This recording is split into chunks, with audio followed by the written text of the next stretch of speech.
Hallelujah, praise the Lord. ஆண்டவராகிய இயேசு கிறிஸ்து நாமத்தினாலே உங்களை வாழ்த்துகிறேன். கர்த்தர் உங்களை ஆசீர்வதிப்பாராக. இன்றைய நாள் மெய்ப்பன் சத்தம். நம்ம ஒரு மிஷனரி பார்க்கலாம். ஜெர்மன்ல இருந்து இந்தியாவுக்கு வந்த ஒரு மிஷனரி.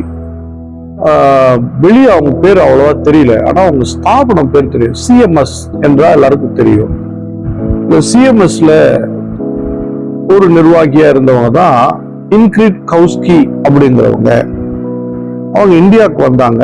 இந்தியாவுக்கு வந்து கிட்டத்தட்ட நிறைய பணிகள் அவங்க செய்திருக்கிறாங்க. அதில் பார்த்தீங்கன்னா ஹாஸ்பிட்டல்ஸ்ல அவங்க ஒர்க் பண்ணிட்டு அவங்க வச்சிருந்தாங்க. அப்படி இருக்கும்போது ஒரு ஒரு சின்ன காரியம் சொல்றேன். அங்க ஒரு தம்பி வந்து உடம்பு முடியல, அவனுக்கு வாமிட் ஆகுது. நிறைய நர்சஸ் இருக்காங்க, இருந்தாலும் அந்த அம்மா உடனே கையில அதை குளிச்சுட்டு ஊத்திட்டு அவங்க அந்த தம்பி வாயெல்லாம் தொடச்சு விட்டு அவனை வாஷ் பண்ணி பார்த்தாங்க. அப்படின்னா இது ஏன் நான் சொல்றேன்னா, ஒரு கருணை உள்ள ஒரு தாயார் இன்கிரிட் கவுஸ்கி. அவங்க ஏழை மக்கள் மீது மிகுந்த கரிசனை உள்ளவர்களாய், விசேஷமா தேவனை அறியாத மக்கள் மீது இன்னும் கரிசனை உள்ளவங்களா இருந்தாங்க. இப்படி அவங்களுடைய ஊழியங்கள் பல நாட்களா செய்து வந்தாங்க. அவங்களுடைய பணிகள் பார்த்தீங்கன்னா பல இடங்கள்ல பார்த்தீங்கன்னா சண்டே ஸ்கூல் மினிஸ்ட்ரி, ஓய்வு நாள் பள்ளிகள் ஆரம்பிச்சாங்க.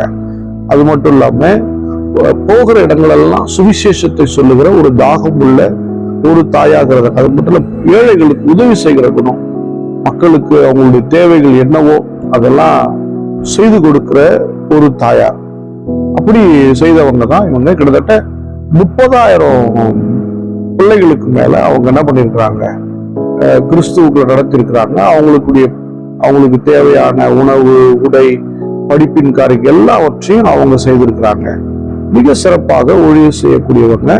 அப்படியே பாத்தீங்கன்னா ஸ்டில் இப்பயும் சொல்றாங்க, கிட்டத்தட்ட ஒரு 6,000-7,000 பேர் அவங்களுடைய நிறுவனங்கள்ல படிக்கிறதா நாங்க கேள்விப்படுறோம்.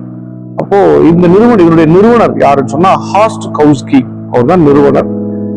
இவங்களுடைய செயல்கள் எல்லாம் மிக உத்வேகமாக இருந்தது, உற்சாகமா இருந்தது. தேவனுடைய பிள்ளையே, இன்னைக்கு நமக்கு ஒண்ணு தெரியணும்,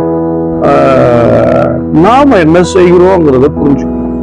நம்மளால் இயன்ற மட்டும் ஏழைகளுக்கு படிப்பையோ ஏதோ ஒரு சரீர பிரகாரமான உதவியோ ஏதோ ஒன்றை நீங்க செய்ய வேண்டியது அவசியம். இன்னைக்கு நான் பார்க்கிறேன், தேவனுடைய பிள்ளைகள் செய்ய வேண்டியதை யாரோ செஞ்சிட்டு இருக்காங்க. யாரு இதுக்கு உதாரணம்னா, தேவனுடைய பிள்ளைகள் விதைக்கும்படியான அந்த விதையை போட்டனாலதான் அவங்க செய்யறாங்க. ஆனா இன்னைக்கு தேவனுடைய பிள்ளைகள் செய்யறதை விட்டுட்டாங்க.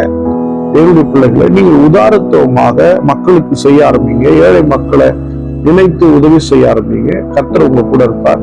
நம்ம மறக்க கூடாது, இன்கிரிட் கவுஸ்கிய அவங்கள, அந்த தாயாரை மறக்க கூடாது. அவங்களுடைய செயல்கள் ஏகம் சொல்ல வார்த்தைகளே இல்லைன்னு சொல்லலாம். நம்ம எல்லாரும் ஸ்தோத்திரம் பண்ணுவோமா? ஸ்தோத்திரம். இன்கிரிட் கவுஸ்கிக்காக நாங்க ஸ்தோத்திரம் பண்ணுகிறோம். அது வம்சத்தாருக்காக ஸ்தோத்திரம் பண்ணுவோம். அவர்களும் ஒரு தயாளர்களாக மாறட்டும். அவர்களை எடுத்து பயன்படுத்துங்க. குடும்பத்தை ரட்சிக்கப்படாத நிலையில் யாராவது இருப்பாங்கன்னா தாவே நினைத்தல் ஜெர்மனி தேசத்திலிருந்து வந்து இந்தியாவில வந்து ஒரு வல்லமையான மினிஸ்ட்ரி அவங்க பண்ணிட்டு இருக்காங்க. அதுக்காக ஸ்தோத்திரம் ஆண்டவரே, ஸ்தோத்திரம் ஸ்தோத்திரம். இந்த கரத்துல ஒப்பு கொடுக்கிறப்பா, ஸ்தோத்திரம் ஸ்தோத்திரம். அன்பின் பிதாவே உமக்கு ஸ்தோத்திரம். நீங்கள் இருதயங்கள் ஆண்டவரே உதவி செய்கிறதாக, நன்மை செய்கிறதாக, மக்கள் மீது கரிசனை உள்ளதாக மாறட்டும் என்று சொல்லுங்கள். பார்க்க ஒவ்வொருவரையும் ஆசீர்வதிங்க. இந்த செயல் நடப்பதாக இயேசு கிறிஸ்துவின் நாமத்தால் ஜெபிக்கிறேன். ஜீவனுள்ள நல்ல பிதா. ஆமென். God bless you. Bye-bye.